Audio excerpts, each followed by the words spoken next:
Se você esteve presente domingo passado no culto, você há de lembrar comigo que o pastor Marcos falou um pouco sobre os dons espirituais.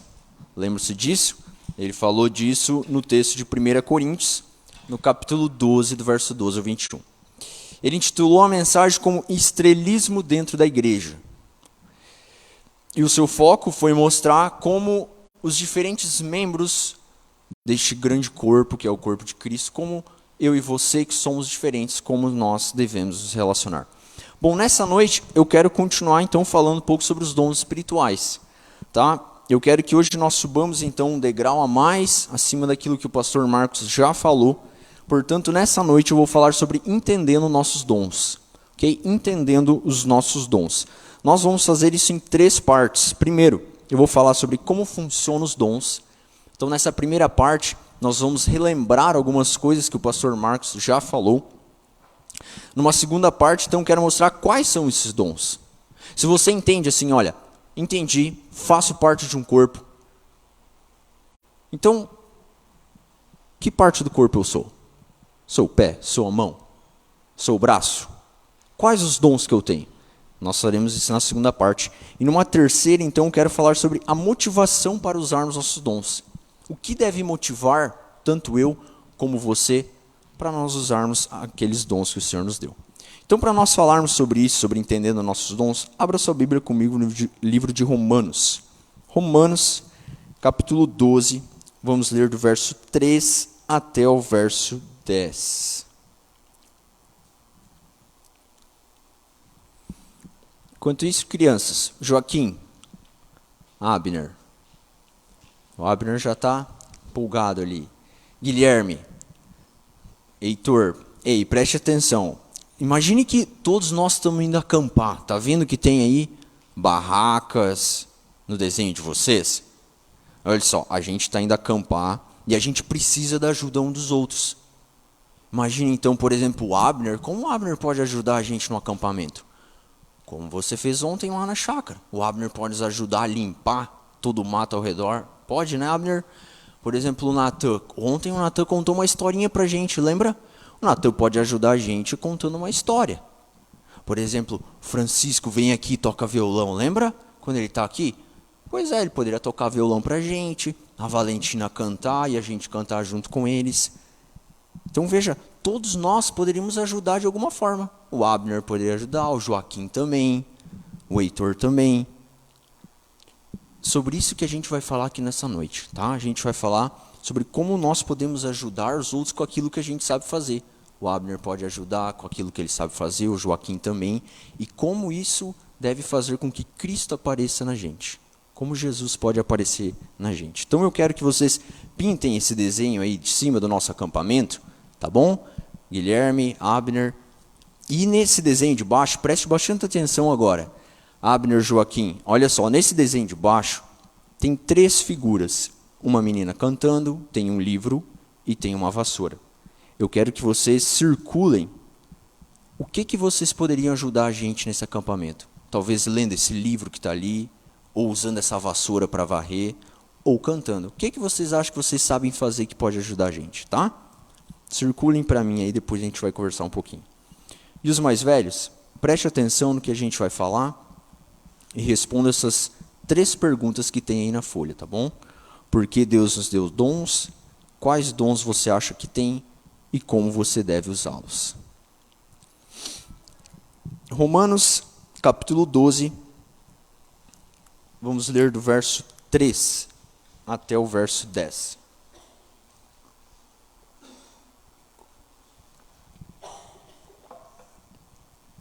Romanos, capítulo 12, verso 3 em diante. Diz assim: porque, pela graça que me foi dada, digo a cada um dentre vós que não pense de si mesmo além do que convém. Antes pense com moderação, segundo a medida da fé que Deus repartiu a cada um. Porque assim como num só corpo temos muitos membros, mas nem todos os membros têm a mesma função, assim também nós, conquanto muitos, somos um só corpo em Cristo e membros uns dos outros. Tendo, porém, diferentes dons, segundo a graça que nos foi dada. Se profecia, seja segundo a proporção da fé. Se ministério, dediquemo-nos ao ministério. Ou o que ensina, esmere-se no fazê-lo. Ou o que exorta, faça-o com dedicação. O que contribui com liberalidade. O que preside com diligência. Quem exerce misericórdia com alegria. O amor seja sem hipocrisia. Detestai o mal, apegando-vos ao bem. Amai-vos cordialmente uns aos outros com amor fraternal, preferindo-vos em honra uns aos outros. Mantenha sua Bíblia aberta no livro de Romanos, nessa passagem. Irmãos, Roma foi uma das maiores capitais de um dos maiores impérios que o mundo já viu. E Roma sempre ofereceu muitas oportunidades, tanto de trabalho para qualquer morador do Império Romano, como também muitas oportunidades para você realizar todo tipo de diversidade moral que você pudesse fazer. Então você acha que nós estamos vivendo dias difíceis, né? Banheiro que pode qualquer pessoa entrar, coisas do tipo? Roma já vivia essa época há 2000 anos atrás. Tá? Homossexualidade era algo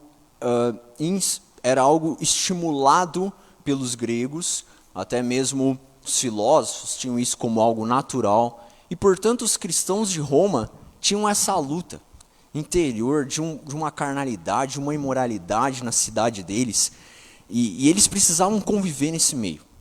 Aí Paulo vai lá e escreve uma carta para eles, é uma das cartas mais profundas, explicando conceitos relacionados ao Evangelho. Os jovens têm estudado aqui à noite o livro de Romanos, e Paulo gasta 11 capítulos explicando regeneração, conversão, explicando o que Cristo fez por nós à cruz, porque isso precisava estar muito claro para os romanos, para eles não irem para o mundão, né, fazerem o que eles queriam na cidade de Roma.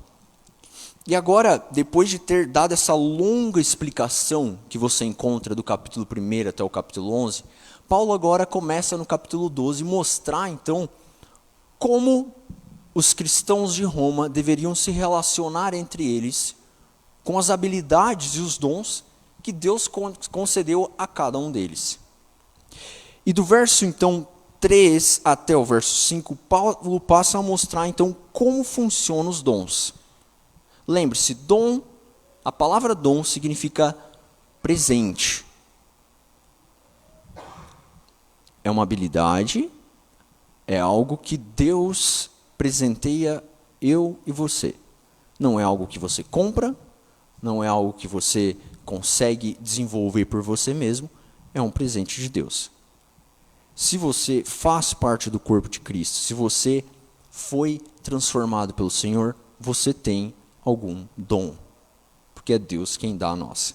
Então olha comigo como ele começa mostrando no verso 3, como funciona a lógica desses dons. Verso 3 ele diz: porque pela graça que me foi dada, digo a cada um dentre vós, que não pense de si mesmo além do que convém, antes pense com moderação, segundo a medida da fé que Deus repartiu a cada um. Paulo aqui começa explicando aos cristãos de Roma como funcionam esses dons na igreja. E qual que é a lógica, né, que faz os dons funcionarem. Então, o que Paulo está mostrando aqui é que nós temos que ter uma visão correta de nós mesmos e dos nossos dons para eles funcionarem de uma maneira adequada. Então ele diz, olha, não pense de si mesmo além do que convém.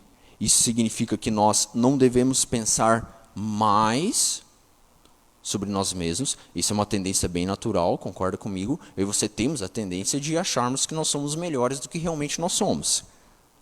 Mas Paulo também está nos chamando a atenção para nós não pensarmos menos. Eu não sirvo para nada. Na igreja eu não posso ajudar em nada. Eu não consigo fazer nada. Não, eu acho que assim, eu só vim no domingo para mim, tá bom, eu não vou me envolver em absolutamente nada, porque eu não consigo, não tenho. É sobre isso que Paulo está falando. Não pense além do que convém, mas pense com moderação, segundo a graça que Deus repartiu a cada um de vós. Deus te deu algum dom e algum talento. E nós devemos exercê-lo. Pensar com moderação significa nós termos uma visão ajustada sobre nós mesmos, nem além, nem abaixo. Dito isso, Paulo começa a mostrar, agora do verso 4 e 5, como funciona essa lógica. Olha do verso 4 e 5, isso foi o que o pastor Marcos já falou semana passada, nós vamos repetir alguns conceitos que são importantes. Verso 4 ele diz assim: porque assim como num só corpo temos muitos membros, mas nem todos os membros têm a mesma função, assim também nós, conquanto muitos, somos um só corpo em Cristo e membros uns dos outros. Paulo aqui está usando uma analogia do corpo, que é uma analogia muito boa, para mostrar como funciona a igreja. Foi o que o pastor Marcos já falou semana passada.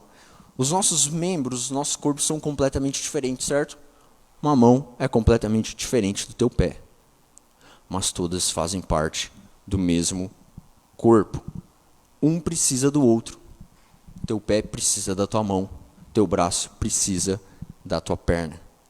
Segunda coisa importante nós lembrarmos que existem membros que aparecem mais que outros e que são usados mais que outros. A tua mão, eu não tenho dúvidas que você usa muito mais a tua mão ao longo do teu dia a dia do que do teu cotovelo, certo? Agora, sem o teu cotovelo, a tua mão não chega a lugar nenhum. A movimentação do teu braço depende completamente do teu cotovelo. Então, o que Paulo está nos mostrando é que nós somos diferentes, com diferentes habilidades. Alguns, por ter mais dons e talentos, podem aparecer mais, como a tua mão aparece mais que o teu joelho. Mas isso não significa que por aparecer mais, significa ser mais importante. Muito pelo contrário, todos nós fazemos parte do mesmo corpo, porque o que Paulo passa a nos mostrar no verso 5 é que todos nós estamos num só corpo que é regido por uma cabeça, que é chamado Cristo. Isso é muito importante. Assim também nós, conquanto muitos, somos um só corpo em Cristo. Qual que é o órgão mais importante do teu corpo? É o teu cérebro. Se o teu cérebro parar de funcionar, teu corpo não responde mais. Teu coração pode até estar batendo ainda, mas se tiver uma morte cerebral, não tem mais o que ser feito. Se você tiver uma parada cardíaca, eles podem dar um choque em você para ver se o teu coração volta a bater e continua funcionando. A parte mais importante no teu corpo é o teu cérebro. E é isso que Jesus está mostrando. É isso que Paulo está nos mostrando aqui. A parte mais importante nesse corpo é a cabeça. E a cabeça é Cristo. Todos nós estamos do pescoço para baixo. Ou seja, todos nós estamos submetidos à cabeça que é Cristo. Aquilo que Cristo fez por nós na cruz. O que Cristo representa por mim e para você. É muito mais do que eu e você podemos fazer por nós mesmos ou pelas nossas próprias ações. Certo? Então é isso que Paulo está nos mostrando do verso 3 até o verso 5. Como funciona este corpo, como funcionam esses dons. E eu não quero gastar muito tempo nessa parte, porque foi exatamente isso que o pastor Marcos explicou semana passada. Agora, do verso 6 até o verso 8, Paulo passa a mostrar então quais são os dons que compõem o corpo de Cristo. Você pode dizer, olha, eu entendi que eu faço parte de um corpo, que o cabeça desse corpo é Cristo, que eu tenho alguma função neste corpo. Então, qual é o meu dom? Qual é o meu talento? Qual é a minha função aqui no corpo de Cristo? Paulo agora passa a descrever do verso 6 até o verso 8 uma lista composta de 7 dons, dos quais eu e você certamente temos um ou mais dons. Então vamos olhar essa lista. Verso 6 nos diz assim: tendo, porém, diferentes dons segundo a graça que nos foi dada. Se profecia, seja segundo a proporção da fé. Se ministério, dediquemo-nos ao ministério. Ou o que ensina, esmere-se no fazê-lo. Ou o que exorta, faça-o com dedicação. O que contribui com liberalidade, o que preside com diligência, quem exerce misericórdia com alegria. Paulo aqui ele apresenta uma lista com 7 dons, da qual todos eles visam um único objetivo final, que é nós servirmos uns aos outros como o corpo de Cristo. Então, irmãos, o primeiro dom que Paulo apresenta aqui é o dom de profecia. Ele diz, se profecia, seja segundo a proporção da fé. Que dom é esse e quais pessoas têm este dom? Um profeta na Bíblia sempre foi aquela pessoa que falou em nome de Deus ao povo. Tanto no Antigo Testamento como no Novo Testamento, vocês vão ver que há profetas, pessoas da qual Deus comunica diretamente a sua palavra para elas e elas comunicam a palavra de Deus ao povo. Hoje, claramente, nós não temos mais essa comunicação direta de Deus, mas um profeta é aquela pessoa que se dedica a entender o que Deus falou conosco através da sua palavra e comunica ela. Então, naturalmente, pastores têm esse dom, mas também pessoas eleitas para um cargo como presbíteros adquirem este dom, porque eles também têm essa responsabilidade, conforme 1 Timóteo capítulo 3. E que fique claro, este é um dom que Deus dá às pessoas. Então, se você quer fazer uma análise pessoal, será que eu tenho esse dom? É algo bem curioso, bem interessante. É algo que Deus te dá. É um presente que Deus te dá. Você vai ter algumas habilidades naturais para falar em público e tudo mais, mas é algo que precisa ser desenvolvido. E segundo, esse talvez seja um dom que apareça bastante. Pessoas que falam em público aparecem bastante. Mas a pessoa que tem esse dom nunca vai usar esse dom para aparecer. Percebe um paradoxo? Aparece bastante, mas nunca vai usar esse dom para aparecer. Pessoas que realmente têm esse dom sempre vão ter uma luta interior. Domingo após domingo, quando precisa se levantar e falar em público, elas sempre terão uma luta interior. Eu não queria estar lá. Se pudesse ter outra pessoa para falar no lugar, poderia ser outra pessoa. É justamente essa luta de saber a responsabilidade de estar falando em nome de Deus. Então, ore pelos pastores e pelos presbíteros que têm este dom. Não é tão simples como parece. Não é tão simples como parece. A responsabilidade de falar a palavra de Deus é muito mais séria do que muitas pessoas têm noção do que realmente é. Mas se você tem esse dom, com certeza Deus vai te capacitar e você vai exercê-lo para a glória de Deus. O segundo dom que Paulo passa a nos apresentar é o que ele chama de ministério. Ele diz, se ministério, dediquemo-nos ao ministério. Este é um dom muito interessante. E este é o dom mais amplo de todos. E é o dom que, sem dúvidas, todos nós temos. A palavra ministério aqui, ela significa serviço prático. Serviço prático. Ou seja, eu e você podemos servir o corpo de Cristo uns aos outros com algum serviço prático. Limpar banheiro, carregar colchão, varrer, ajudar a cozinhar. Tudo que envolve serviço prático. Cantar, visitar pessoas no hospital, ajudar pessoas na rua. Tudo que envolve serviço prático se inclui neste dom. Então, eu tenho certeza que você já identificou um dom que você tem. O dom de ministério. E olha o que Paulo está nos dizendo. Ser ministério, dediquemo-nos ao ministério.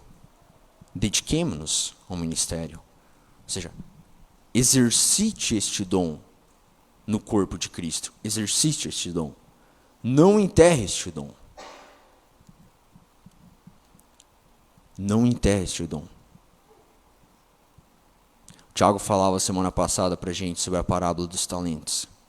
Um recebeu 5, outro recebeu 2, outro recebeu 1. Os 5 dobrou os talentos. 2 dobrou os talentos. 1 guardou o talento. Chegou no dia, servo mau. Por que não fez nada? Devia ter pelo menos colocado no banco, que aí você ia entregar com juros.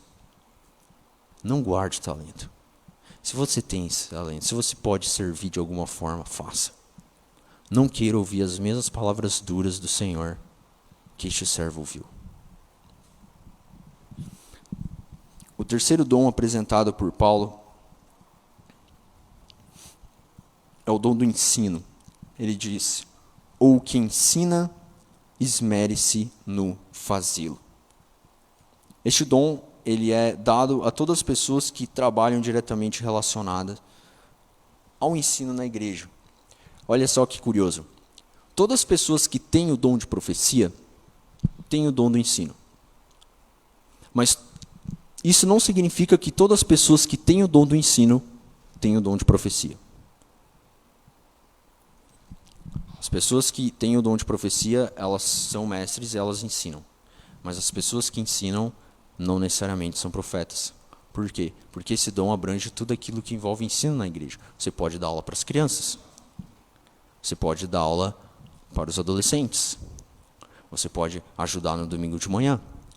E você não precisa necessariamente pregar no domingo à noite. Dom do ensino. E todas as pessoas que têm este dom, elas precisam ensinar. Elas precisam se esmerar neste trabalho. Ou seja, elas precisam estudar. Você não consegue comunicar aquilo que você não tem. Então, as pessoas que têm este dom, como elas conseguem desenvolvê-lo e aprimorá-lo para a glória de Deus, é se dedicando, é estudando para transmitir este conhecimento. Bom, o quarto dom que Paulo apresenta, eu não tenho dúvidas que a maioria de nós também tem. Ele diz assim no verso 8: ou que exorta, faça-o com dedicação. A tradução deste verso poderia ser o que conforta com encorajamento. O que conforta com encorajamento. Este dom que Paulo está apresentando aqui, que é o dom de exortação, que é o dom de conforto, é um dom relacionado a aconselhamento. Alguma pessoa chegar para você e ela está numa situação ruim, ou às vezes nem tão ruim, ela está comentando algo que está acontecendo na vida dela, e você ter a habilidade de aconselhá-la, de encorajá-la. E isso todos nós podemos fazer. Por que nós não fazemos isso mais frequentemente?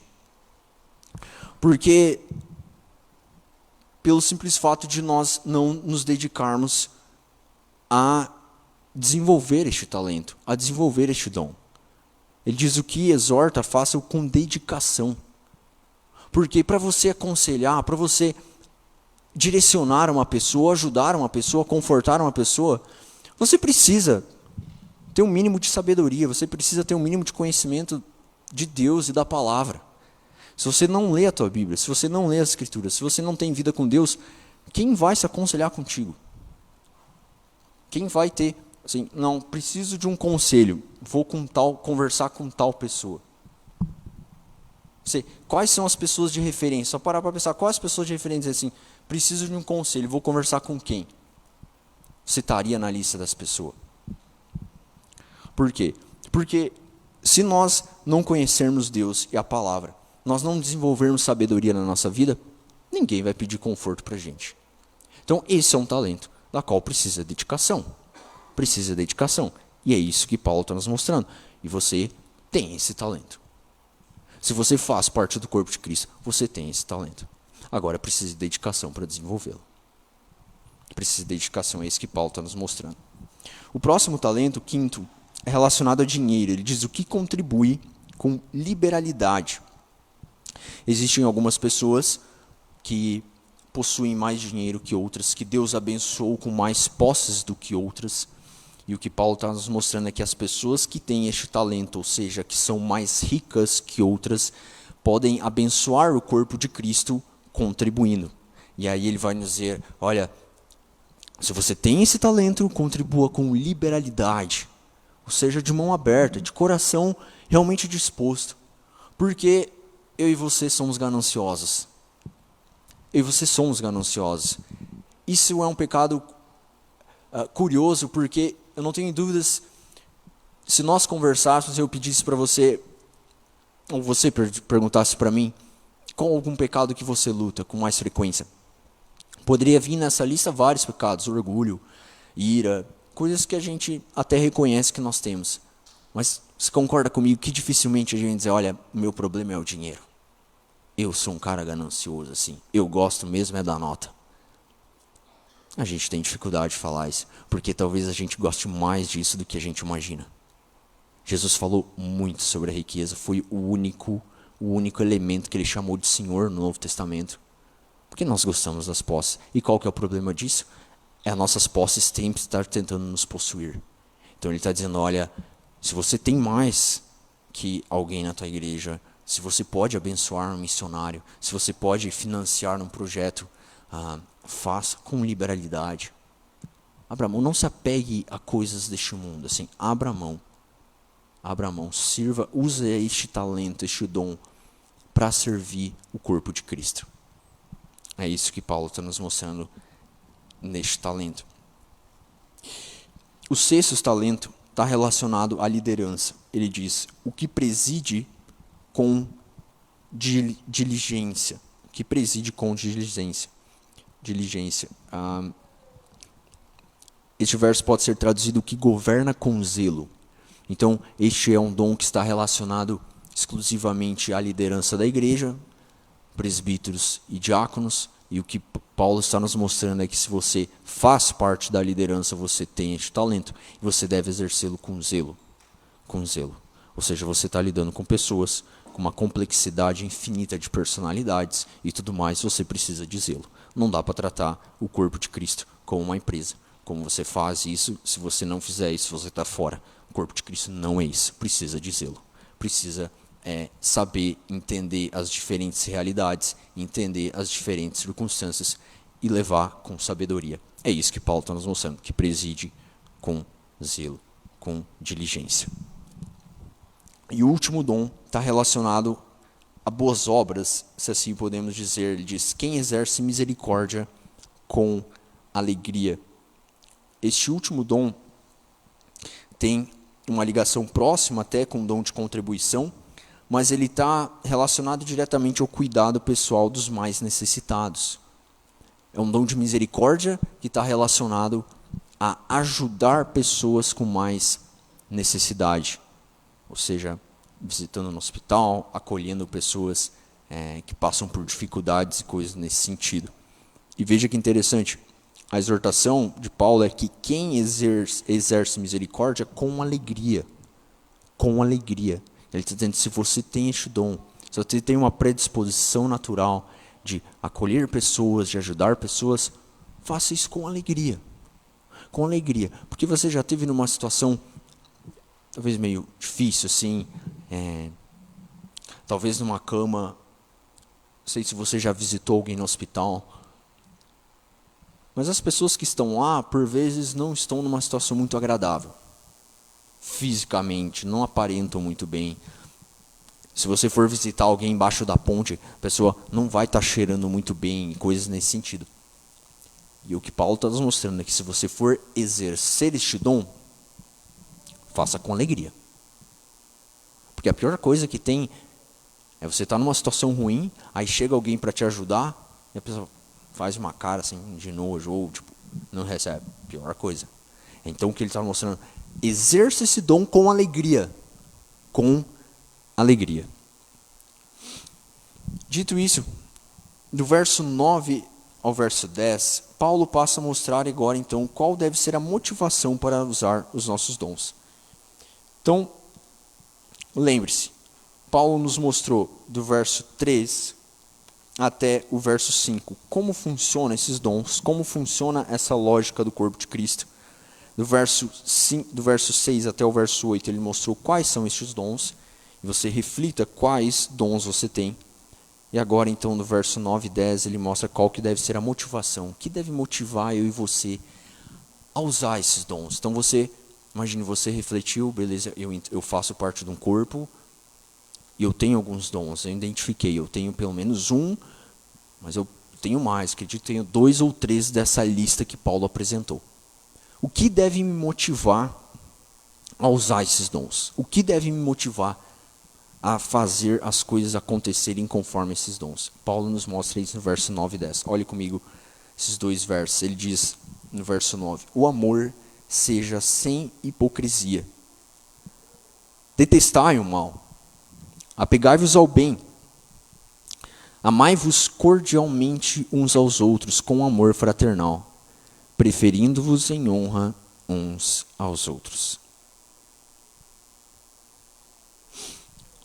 A motivação que eu e você temos para usar nossos dons é o amor. É o amor. O amor que eu e você recebemos na cruz de Cristo. E o conceito do amor é bem importante nós fazermos uma reflexão, porque nós vivemos num mundo que o amor é uma palavra banalizada, é um conceito perdido.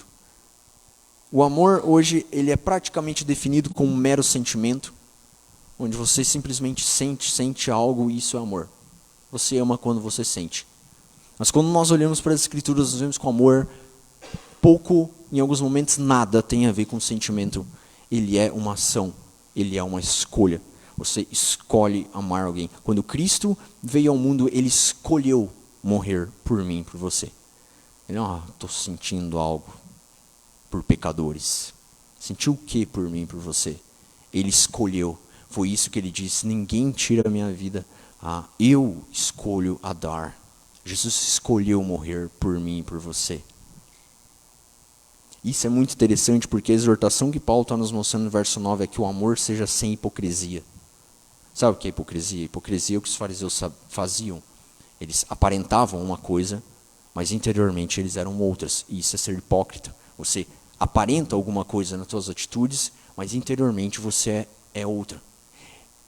E isso é algo, hipocrisia é algo que o sentimento não consegue fazer. Lembre-se dos dias que você estava perdidamente apaixonado por alguém, sentindo algo tão intenso. Você conseguia fingir alguma coisa? Não. Quando você estava perto da pessoa, você ficava nervoso, mão suava, as reações aconteciam, concorda comigo? Sentimento produz isso. Se você já teve que falar em público alguma vez e você tem muita dificuldade de fazer isso acontecer, você está ali nervoso, está sentindo algo muito estranho, aí quando você vem, você não consegue disfarçar, as pessoas veem que você está nervoso. Mesmo que você treine muito, os aparelhos hoje, ou qualquer profissional da área de linguagem corporal, consegue identificar que você está nervoso. A gente não consegue esconder as nossas emoções muito. Agora, a exortação de Paulo é que o amor seja sem hipocrisia. Justamente porque o amor não é sentimento. Porque o amor é uma escolha. Mas eu não estou sentindo nada para mim me envolver no corpo de Cristo e desenvolver meus dons. Não importa.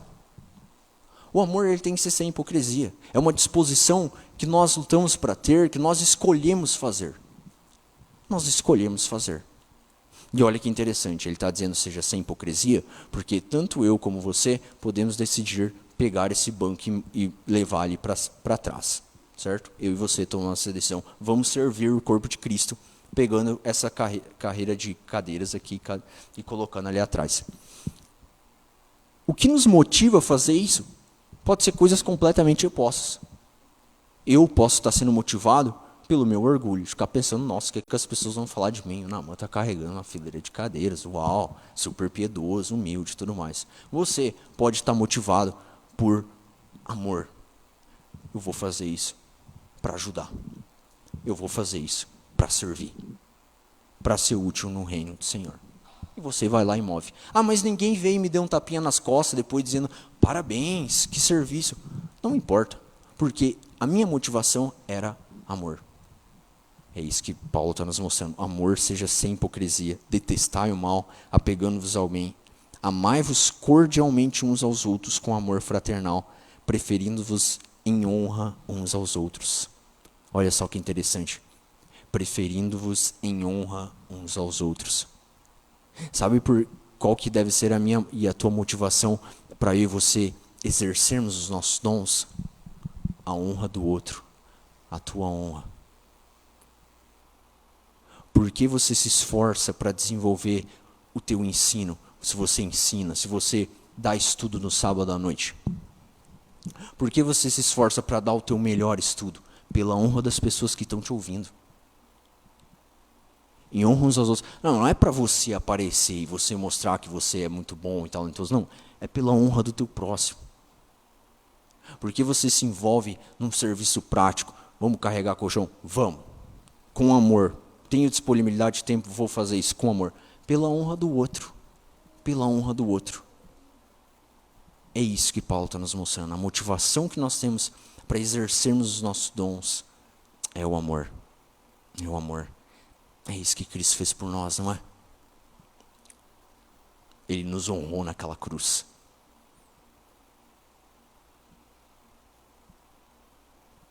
Quem somos eu e você para recebermos algo de Deus? Mas Cristo escolheu nos amar. Cristo nos honrou naquela cruz. E agora eu e você, com essa mesma motivação, devemos honrar uns aos outros para a glória de Deus. Que o Senhor nos ajude.